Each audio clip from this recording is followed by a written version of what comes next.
7 millions d'électeurs sont appelés aux urnes ce samedi 6 mars pour élire leurs députés. Ils sont 1266 candidats pour 255 sièges à l'Assemblée nationale. Dès 8 heures, les bureaux de vote ont ouvert sur l'ensemble du territoire. Le président de la CEI, la Commission électorale indépendante, Ibrahim Coulibaly Cuibière, a exhorté les Ivoiriens à se rendre dans les bureaux de vote pour accomplir leurs devoirs civiques. Je voudrais exhorter les électeurs à effectuer massivement le déplacement pour accomplir leurs devoirs civiques. Selon Ibrahim Coulibaly Cuibière, la campagne s'est déroulée sans incident majeur à Abidjan et à l'intérieur du pays.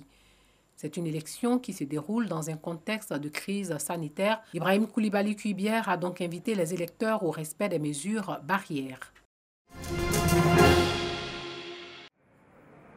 On les retrouve partout dans la capitale économique. Elles sont reconnaissables par leur uniforme vert. Un chapeau pour se protéger du soleil, des balais à manches, des pelles et un seau de ramassage. Elles, ce sont les balayeuses des rues, gardiennes de la salubrité de la ville d'Abidjan. Sable, sachets d'eau, bouts de papier, feuilles mortes, herbes sauvages, déchets solides, laissés ça et là par les usagers, sont balayés, regroupés, ramassés et collectés. J'ai accepté d'être balayeuse parce que je me suis dit qu'il n'y a pas de sous-métier. Tout ce que tu gagnes sous la main, tu le fais. Parce qu'actuellement, tu ne peux pas t'asseoir à la maison et puis quelque chose va te tomber du ciel. Sur les routes, les chauffards manquent quotidiennement de les renverser. Dans la fumée noire des pots d'échappement, elles balaient tous les jours des déchets que la plupart des conducteurs abidjanais jettent par leurs fenêtres. Le travail se passe bien. Par contre aussi, souvent, pas trop ça, à cause des chauffeurs, des passants, tout ça. À peine on finit de balayer, il y a 2 mecs qui sont dans la voiture, ils jettent des papiers lotus, des chassés. Maintenant, les chauffeurs de bac aussi, on place les conditions avec nos cônes, tout ça là. Quand on parle, ils arrivent à nous parler mal. Donc, par contre, il y a d'autres qui jettent les chassés. Quand on parle, ils disent nous sommes payés pour ça. Le travail de balayage, là, c'est très difficile. Parce que ce n'est pas permis à tout le monde. Quand tu dis à quelqu'un qu'on dit qu'il y a le travail de balayage, il dit non, il y a tuberculose, il y a tant dedans. Depuis qu'on travaille, on n'a jamais entendu qu'il y a une qui est malade, qui a tuberculose. Cette occupation semble passionner ces femmes, pour la plupart quadragénaires au maximum. On est avec lui, ça fait 7 ans et 8 ans. Le travail se passe bien. Nous-mêmes, c'est nous-mêmes qui faisons attention avec la prière de Dieu. Certains usagers saluent la bravoure de ces dames pendant que d'autres les appellent à la prudence. Mais ces femmes sont courageuses, c'est encouragé. Ce n'est pas les seuls emplois qu'elles peuvent exercer. Balayer les rues, ça rend l'environnement propre, mais il y a autre chose aussi qu'elles peuvent faire. Elles font bien leur travail, mais souvent ne respectent pas la circulation. Quand c'est comme ça, c'est dangereux aussi. La charité bien ordonnée commence par soi-même. C'est vrai, il n'y a pas de sous-métier. Mais quand tu prends soin de toi-même, tout avance. Les voitures n'avertissent pas. Quand ça va arriver, ça arrive. Sylvie Kamoussa, 2 balayeuses, ont été victimes d'un accident de la circulation pendant qu'elles travaillaient. Elle nous raconte. J'ai été victime d'un accident vers Coco Vico, au Soleil 3. Et le monsieur m'a pris par la hanche parce que je balayais. Et j'ai donné le dos. Et le véhicule est venu, en tournant sa voiture, il est venu me taper par la hanche. Je suis tombée dans le caniveau. De là, le monsieur ne s'est pas arrêté, il a continué. Quelques jours après, j'ai senti des douleurs et je me suis rendue à notre hôpital pour me faire traiter. Il m'a pris par l'épaule, mais il ne s'est pas arrêté. Donc, j'ai dit à mon patron, mon superviseur, il a appelé pour lui dire. Je me suis rendue aussi dans notre hôpital là-bas. On m'a consulté. En tout cas, ils m'ont donné les médicaments. Aujourd'hui, ça va, je travaille. Des centaines de balayeuses s'adonnent au quotidien au nettoyage des rues d'Abidjan. Un métier qu'elles exercent avec abnégation et qu'elles souhaiteraient voir se formaliser dans l'avenir.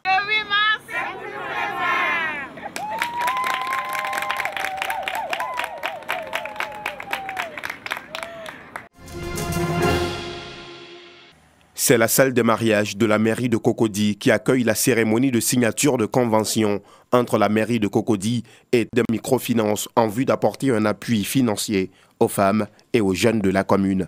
100 millions de francs CFA seront mis à la disposition des femmes et 90 millions pour les jeunes. Nous savons que notre maire est un maire très dévoué à l'endroit des femmes et il nous a toujours accompagnés et cela ne nous surprend pas. Cet accompagnement, c'est une bouchée d'oxygène pour toutes les femmes de Cocody. Ça nous permettra à nous femmes de sortir de la précarité, de rentrer dans le formel pour avoir des activités saines. Pour le premier magistrat de la commune de Cocody, cette convention annonce des lendemains heureux pour la population. Nous avons mis en place un montant d'une centaine de millions pour les femmes et 90 millions pour les jeunes. Donc cette convention que nous venons de signer, c'est et pour les femmes et pour les jeunes, afin de leur permettre de pouvoir réaliser leurs projets, de pouvoir développer les différentes entreprises, mais aussi les différents projets qu'ils ont, mais toujours sous la coupelle de telle sorte que nous veillons à ce que nous avons mis une commission en place pour pouvoir les accompagner et mieux les orienter. Je dis merci aujourd'hui à ces deux institutions financières parce qu'ils nous permettent aujourd'hui de réaliser nos projets. Par ce geste, la mairie de Cocody et ses partenaires contribuent à réduire la pauvreté par la promotion de l'entrepreneuriat. Le corps saupoudré de kaolin, les purificatrices ou komian en langue baoulée, peuple du centre de la Côte d'Ivoire, ont pour rôle de débarrasser l'environnement de tout esprit maléfique. À travers des litanies sacrées ou des cérémonies traditionnelles, elles chassent le démon des corps possédés. À côté des komians du centre, les jeunes danseuses de Tématé, dans l'ouest du pays, peints dans toute leur splendeur. La Côte d'Ivoire dans sa diversité culturelle, reproduite par les pinceaux de l'artiste visualiste Jacques Bleu. Mon message à travers mes œuvres, c'est surtout un message de cohésion sociale. Lorsqu'on regarde les œuvres ici, ça tourne autour de nos cultures, de nos traditions, de nos danses. Et c'est autour de la culture qu'on se rassemble. C'est autour de la musique, de la danse traditionnelle qu'on se retrouve. Nos artistes sont très talentueux. Il y a beaucoup d'artistes importants dans ce pays. Mais malheureusement, nous n'avons pas suffisamment d'espace qui leur permettent de pouvoir présenter ce qu'ils ont, ce qu'ils font. L'inauguration de cette nouvelle salle d'exposition, dénommée le Basquiat Art Gallery, au sein de la Villa Alfira, dans la commune de Cocody, s'est faite en présence de plusieurs personnalités et étudiants, visiblement séduits par les tableaux. Ça m'a permis aussi de comprendre que l'art permettait d'exprimer ses sentiments les plus profonds. Et à travers ses œuvres, j'ai compris que il essayait de promouvoir un peu les cultures africaines. Ça cadre avec notre mission qui est de faire la promotion de la destination Côte d'Ivoire. Donc l'art et la culture étant au centre de cette destination, je pense que c'est avec beaucoup de plaisir, beaucoup d'intérêt surtout, que nous venons découvrir cet espace culturel et artistique. La nouvelle salle d'exposition de la Villa Alfira est exclusivement dédiée aux créateurs nationaux et internationaux pour des expositions d'art et des rencontres culturelles.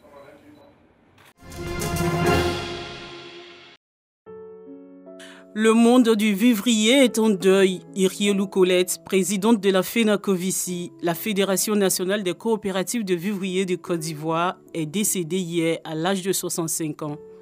Mère de 2 enfants, elle a tiré sa révérence au CHU d'Angré. La présidente Irielou Colette reste une figure emblématique du vivrier en Afrique de l'Ouest.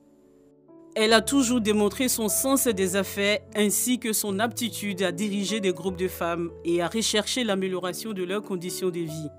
C'est en 1983 qu'elle fonde son premier marché dans la commune de Trècheville. En 1998, elle crée la Fédération nationale des coopératives de vivriers de Côte d'Ivoire. Le décès de Irielou Colette reste à ce jour un grand vide. Mamadou Yeyaba, jeune migrant guinéen, va pouvoir rester sur le territoire français, la préfecture de l'Ain ayant renoncé à son expulsion imminente. Tu vas avoir une paire.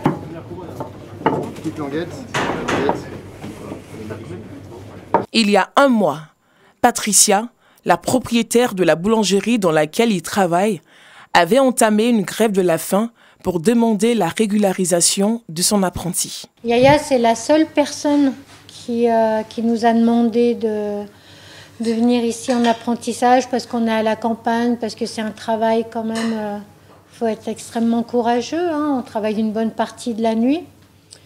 Et pour lui, ça ne lui pose pas de problème, donc oui, on est très contents. Ça change énormément parce que ça apporte beaucoup de droits. Ça m'apporte beaucoup de droits que je n'avais pas avant. Le droit de me former professionnellement, le droit de travailler, le droit de rester sur le sol français, le droit de vivre sereinement, sans peur ni crainte. La condition qu'il soit scolarisé et que son apprenti débouche sur une embauche. La grève de la faim, Stéphane y a également eu recours pour que son apprenti boulanger ne soit pas expulsé.